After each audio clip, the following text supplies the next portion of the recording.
Bonjour, bonjour à tous, que le Seigneur vous bénisse abondamment. Soyez les bienvenus sur notre page YouTube. Ok? Que le Seigneur vous bénisse encore davantage, encore de plus abondamment. Je suis le pasteur Daniel Mabélé de l'église La Tente de la Rencontre. 6 à Ovendo, voilà, Gabon, en face du grand portail du lycée technique. Et ce matin, je suis poussé d'encourager quelqu'un, je suis poussé d'annoncer quelqu'un Christ encore davantage parce que nous désirons que davantage que l'enfer soit vidé et que le royaume des cieux soit peuplé. Amen. Alors, soyez câblés, vraiment abonnez-vous et partagez la vidéo pour que le plus grand nombre puisse être édifié. Alléluia. Alors, nous allons lire rapidement un texte dans Jean chapitre 1, à partir du premier verset. Donc, nous sommes dans Jean chapitre 1, à partir du premier verset. La Bible dit ceci: au commencement était la parole, et la parole était avec Dieu, et Dieu était la parole, et elle était au commencement de tout avec Dieu. Amen. Et on nous fait comprendre qu'ici, que la parole était au commencement, elle était avec Dieu, toute chose a été créée par elle, rien n'a été créé sans cette parole. Et cette parole va se manifester en tant que chair. Elle va habiter parmi les hommes. Et cette parole, c'est Christ, révélé aux hommes. Il va prendre la forme d'un humain comme toi et moi. Il va vivre comme un humain comme toi et moi. Il va connaître ce qu'on appelle le péril, il va connaître ce qu'on appelle la faim, la tristesse, l'humiliation, le chagrin, tout ça. Mais il est à la croix pour mourir pour toi et pour moi. Et sûrement actuellement tu passes par une situation assez difficile, que tu ne comprends pas, tu cherches des repères mais tu ne trouves pas des repères. Mais laisse-moi t'informer quelque chose, que il y a 2000 ans de cela, il y a un homme qui est mort pour toi. Jésus est mort pour toi. Il est mort pour te donner le salut, te donner la vie.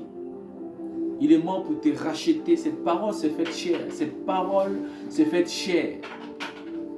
Et cette parole a habité parmi les hommes. Il nous instruit comment il faut marcher. Il nous instruit comment il faut marcher. Bon. Il nous instruit comment il faut marcher. Et il est le chemin par excellence. Laisse-moi te dire que les hommes peuvent te décevoir. On peut t'abandonner. Mais Jésus ne peut pas t'abandonner. J'aimerais encourager deux types de personnes. Premièrement, pour celui, dirais-je trois types de personnes. Premièrement, pour celui qui n'a pas encore accepté Jésus. Pour te dire que cette grande famille est prête à te recevoir. Que tu dois te tourner vers Christ. Il est le seul remède à tes problèmes. Il est le seul remède à tes préoccupations actuelles. Et tu dois te tourner vers lui. Et de l'accepter comme Seigneur et Sauveur. Et il trouvera une solution à ton problème. Il reconnaît que tu es pécheur et que tu as besoin de lui dans ton cœur. C'est le premier type de personne. Le deuxième type de personne, c'est celui qui a reçu Jésus dans son cœur. Parce que lorsqu'on va parcourir, on va se rendre compte que le même chapitre dans Jean 1 va nous expliquer cela. Il nous a donné le pouvoir de devenir enfants de Dieu. Et dans Jean 3, Jésus va nous donner une méthode comment accepter, et une fois né de nouveau, le chemin que nous devons suivre. Tu as accepté Jésus, tu marches avec lui. Et sûrement pas, actuellement tu passes par des moments difficiles, par des moments d'épreuve. Tu es prêt à abandonner. Je te conseille de ne pas le faire, parce que ce n'est pas la meilleure solution. Attache-toi au Seigneur, garde la foi, persévère. Persévère. Parce que Jésus revient bientôt. Persévère. Sois encouragé puissamment. Reste attaché à sa parole.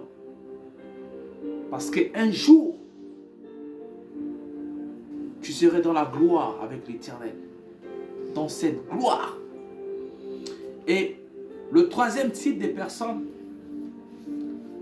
c'est celui qui a accepté Jésus et qui est retourné. Comme le fils prodigue, Dieu te tend encore la main. Il te tend cette main et te demande de revenir à la maison.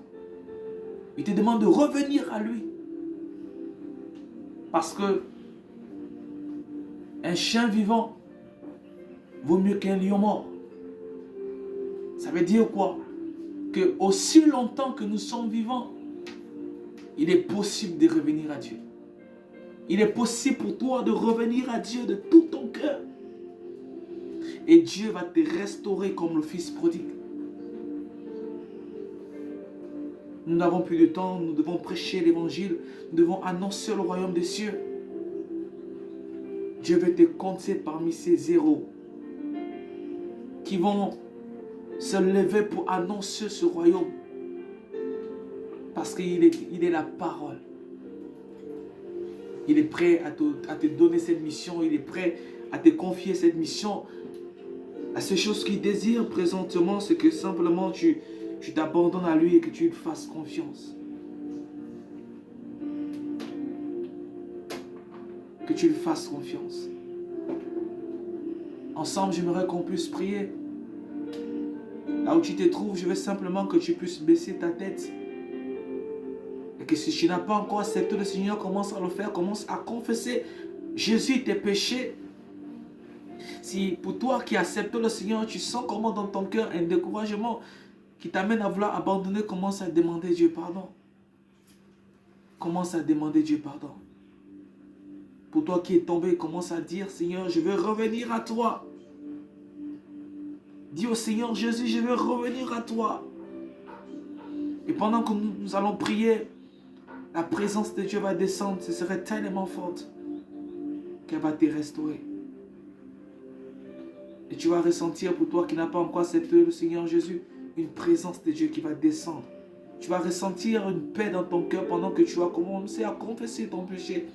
Pour toi qui semblais être découragé, prêt à abandonner, tu vas ressentir une force qui va t'encourager. Pour toi qui pensais que c'était fini, Dieu t'avait abandonné, que tu te trouvais dans un péché quelconque, mais tu vas ressentir que ce péché va tomber et la gloire de Dieu va venir sur toi.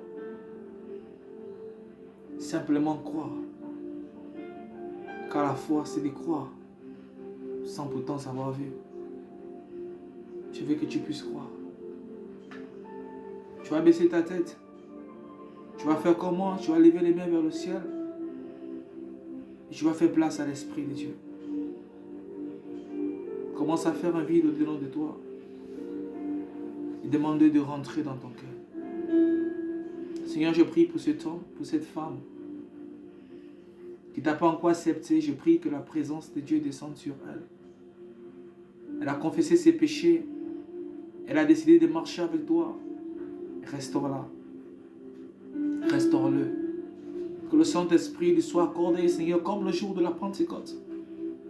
Maintenant que je te prie, Père, fais descendre ta présence sur cette femme, cet homme. Maintenant, au nom de Jésus. Père, je prie pour celle qui est découragée présentement par rapport à sa marche chrétienne. Seigneur, tu me montres une rue présentement pendant que je parle. Précisément, je me retrouve aux États-Unis. Dans une ruelle, il y a une maison, Seigneur Père, avec des marches, des escaliers, c'est peint en blanc. Et je vois des arbres. Et là, je vois une femme assise à la terrasse, avec une chaise qui part de l'avant et l'arrière. Elle a persévéré dans la marche, âgée. Elle est prête à laisser tomber. Je prie que tu le restaures. Maintenant que je te prie. Pour cet homme actuellement qui a des problèmes dans son boulot, il est déstabilisé. Je prie que tu le restaures. Que tu lui redonnes la force dans sa marche chrétienne. Au nom de Jésus. Merci pour ta présence qui descend sur eux. Je prie aussi pour cet homme qui a abandonné la foi, Seigneur. Et le péché qu'il a saisi, c'est l'alcool. Il est devenu esclave de l'alcool. Je prie que tu commences à parler à sa conscience et qu'il revienne vers toi, Seigneur. Pardonne-les. Tu as dit pardonne-les parce qu'ils ne savent pas ce qu'ils font. Il est vrai, Seigneur, qu'ils ne savent pas ce qu'ils font. Ramène-les vers le Père. Parce que tu n'as rien perdu jusqu'à présent. Que le Père t'a donné. Que ta grâce soit sur eux. Père, merci, Seigneur, pour cette femme que tu encourages. Que tu encourages. Qui elle pensait que tu l'avais rejetée parce qu'elle a attrapé cette grossesse. Ça a déstabilisé sa marche chrétienne. Tu lui restaures. Merci, Seigneur. Merci parce que tu es puissant. Alléluia. Alors vraiment, je tiens à t'encourager à tenir ferme dans la marche chrétienne et de chercher une église où tu peux faire grandir ta foi et reste surtout attaché au Seigneur. Reste attaché à la parole de Dieu. Et sur ce, à la prochaine. Surtout, n'oubliez pas de liker la photo. Voilà, abonnez-vous pour ne pas rater nos programmes. Et que la grâce de Dieu soit sur vous abondamment. Et surtout, partagez la vidéo, partagez-la à vos proches, partagez-la à vos amis, partagez-la à vos collègues, en fait, d'encourager un homme, une femme. Si cette vidéo vous a encouragé, n'oubliez pas n'oubliez pas de liker dessus. Que le Seigneur vous bénisse abondamment. À la prochaine. Amen.